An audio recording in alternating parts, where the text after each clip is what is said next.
হরে কৃষ্ণ কৃষ্ণ কৃষ্ণ হরে হরে, হরে রাম রাম রাম হরে হরে। হে প্রভু, যে জগৎ সংসার তুমি সৃষ্টি করেছ তাতে সকলের তুমি মঙ্গল করো, আর আমাকে তুমি আশীর্বাদ করো ঠাকুর, আমি যেন সর্বদা সৎ পথে থেকে সংসারের সকলের মঙ্গল করতে পারি।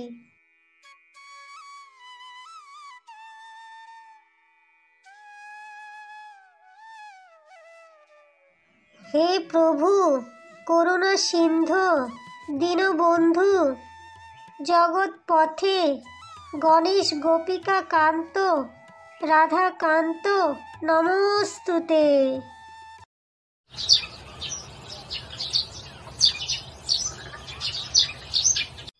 সরলা, আমি হয়তো আর কোনো দিনেই সেরে উঠব না।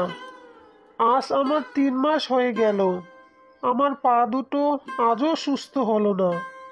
ওগো, তুমি একটু ভগবানের উপরে বিশ্বাস রাখো, তিনি যে অন্তর্যামী। তুমি কোনোই চিন্তা করো না, দেখবে একদিন আমাদের সব সমস্যা ঠিক হয়ে যাবে, আর তোমার পাও ঠিক হয়ে যাবে। হবে না গিন্নি, আর হবে না। আমার পা আর কোনো দিনেই ঠিক হবে না। আজ 3 মাস হলো এভাবে আমি বিছানায় শুয়ে আছি। কারখানার চাকরিটাও আর রইল না গিন্নি। ওগো, ভগবান যে সব দিকে কাউকে মারে না। আমি যে বাড়ির গাই বাছুরের দুধ বিক্রি করে যে টাকাটা পাই, তাতেই তো আমাদের যেভাবেই হোক সংসারটা চলেই যাচ্ছে।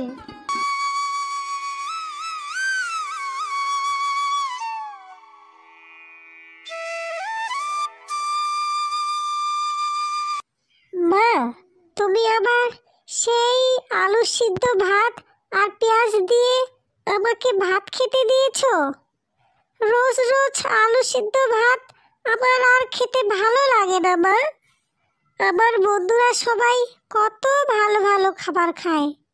মোনা, তোকে কতবার যে আমি বলেছি, যখন যেমন তখন তেমনই করেই খেতে হয়। তুই সবই তো দেখছিস, তোর বাবা আজ 3 মাস হলো ঘরেই আছে, কারখানার চাকরিটাও চলে গেছে, তাহলে তুই এভাবে কথা বলছিস কেন রে? ঠিক আছে মা, ঠিক আছে, আমি আলু সিদ্ধ দিয়েই ভাত খেয়ে নেব। তুমি আমাকে নিয়ে আর চিন্তা করিও না, আমি তোমায় আর একটু বিরক্তি করব না। সত্যি আমার ছেলেটার শরীর অসুস্থ হয়ে যাওয়ার জন্য বৌমার আজ কত দুর্দশা। তাও আমার বৌমাটা কত ধৈর্যের সাথে সব কিছু সামলে নেয়।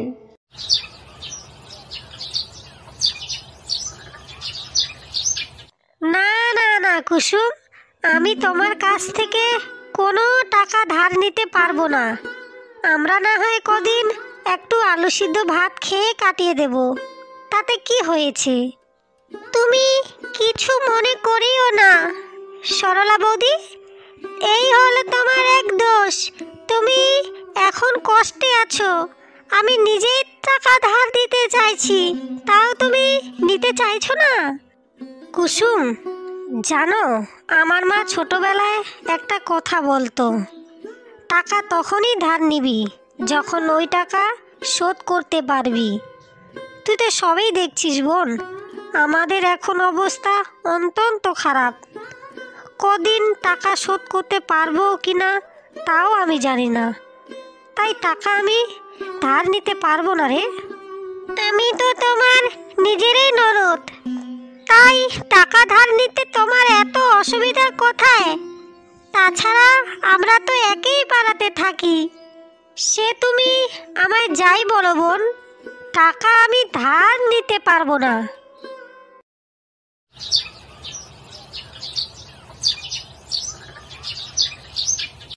কি রে কুসুম, আমি এসব বাইরে কি শুনছি?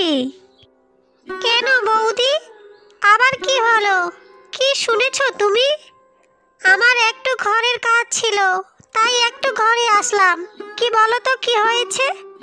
আমি গরুর দুধ দিতে গিয়ে শুনলাম গ্রামের লোকেরা সব বলা বলি করছে তোর আলুর পেঁয়াজির চপ খেয়ে গ্রামের লোকেরা নাকি খুব অসুস্থ হয়ে পড়েছে। কি বলো তো বৌদি, কালকের বাসি কিছু পেঁয়াজি বেঁচে গিয়েছিল, সেটাই আজকে গরম করে বেঁচে দিয়েছি। ও নিয়ে তুমি অত চিন্তা করিও না, কয়েকদিন হয়তো একটু পেট খারাপ হবে, তারপর দেখবে সব ঠিক হয়ে গেছে। এই গ্রামে আমি ছাড়া চপ পাপড়ের দোকান আছেই বা কোথায়? এটা তুমি একদমও ঠিক কাজ করনি কুসুম, কেননা খাবারের মতো জিনিস লোকে বিশ্বাস করে খায়, সেখানে বাসি জিনিস বিক্রি করা অন্যায়। তুমি তোমার ওই ন্যায় আর ধর্ম নিয়েই পড়ে থাকো বৌদি, আমি তোমার মতো অত সৎ হতে পারবো না। গ্রামের মানুষ সুস্থ হয়ে গেলে আবার আমার দোকানে খেতে আসবে। হরে কৃষ্ণ কৃষ্ণ কৃষ্ণ হরে হরে, হরে রাম রাম রাম হরে হরে। হে প্রভু, তুমি আমাকে শক্তি দাও, আমি যাতে সংসারের সৎ পথে খুব ভালোভাবে সংসারটাকে সামলাতে পারি।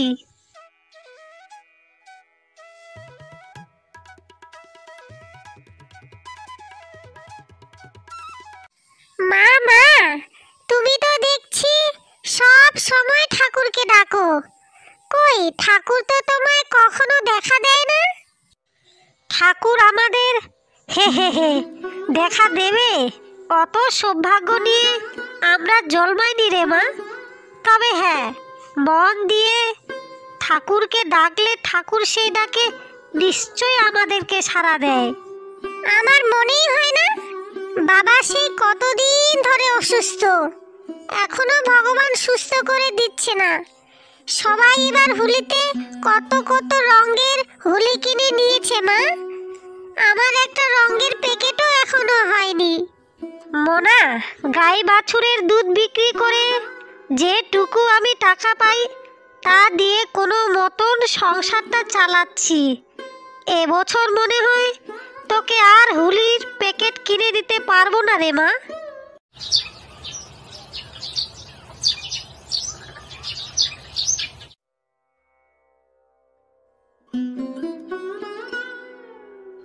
তুই কান্দিস কেন রে মা? এভাবে সাত সকালে উঠোনে বসে অমর করে কেউ কি কাঁদে রে মা? আমাকে বল তোর কিসের কষ্ট? আমি এক জাদুকর, আমি একদম তোর সব কষ্ট দূর করে দেব। বাবা, আমার স্বামী আজ 3 মাস হয়ে গেল, বিছানা থেকে সে উঠতেও পারে না, পা দুটো মনে হয় আর ওনার কখনো ঠিক হবে না। ঠাকুরের প্রতি অসীম আস্থা রেখেছি, তাও কিছুই হচ্ছে না। শোন রে মা, আমার কাছে এমন এক রত্ন আছে, সেটা তুই বাজারে বিক্রি করলে তোর সব অভাব অনটন চলে যাবে, আর তুই অনেক টাকার মালিক হয়ে যাবি। আমাকে আপনি ক্ষমা করবেন বাবা, আমার কোনো রত্ন চাই না। আমার স্বামী আমার সব থেকে বড় রত্ন, আমার সংসারেই আমার রত্ন। আপনি আমাকে আশীর্বাদ করুন বাবা, আমার স্বামী যেন আগের মতো সুস্থ হয়ে যায়। সৎ পথে থেকে আমরা ঠিক দুজনে রোজগার করে নেব বাবা। তোর কথায় আমি খুব খুশি হয়েছি রে মা। আমি তোমায় শুধু পরীক্ষা করছিলাম, তুই যার আরাধনা করিস আমি স্বয়ং সেই মানুষের ছদ্মবেশে তোর কাছে হাজির হয়েছিলাম। আজ থেকে তোর সকল দুঃখ কষ্ট দূর হয়ে যাবে, আমি তোকে আশীর্বাদ করলাম। এ কি আমার গায়ে তো কাঁটা দিল, আমি কি তাহলে স্বয়ং ভগবানের দর্শন পেলাম? গিন্নি, ও গিন্নি, বলি কোথায় গেলে গো? এই দেখো দেখো, আমার পা ঠিক হয়ে গেছে, আমি একদম সুস্থ হয়ে গেছি গো গিন্নি। একবার এদিকে এসো আর দেখে যাও, আমি একদম আগের মতো হয়ে গেছি।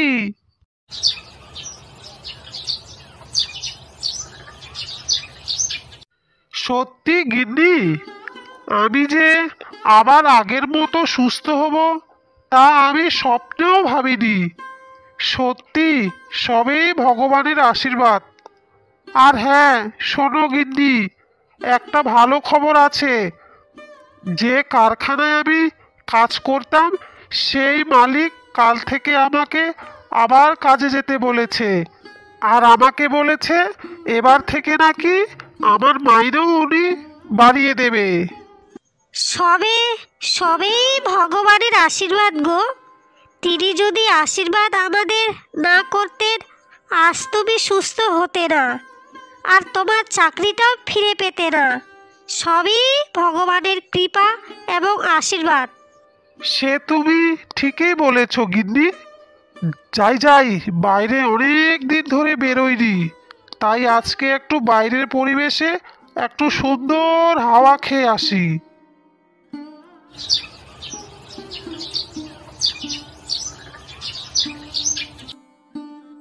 মা, তুমি সত্যি বলছো? তুমি আমাকে এই বছরে হোলির প্যাকেট কিনে দেবে? আর বাবা আমাকে নতুন জামাও কিনে দেবে? কি মজা, কি মজা! আমি কালকেই আমার বন্ধুদেরকে বলে আসবো যে আমি নতুন জামা কিনবো আর হোলির প্যাকেটও কিনবো। কি মজা, তাই না মা?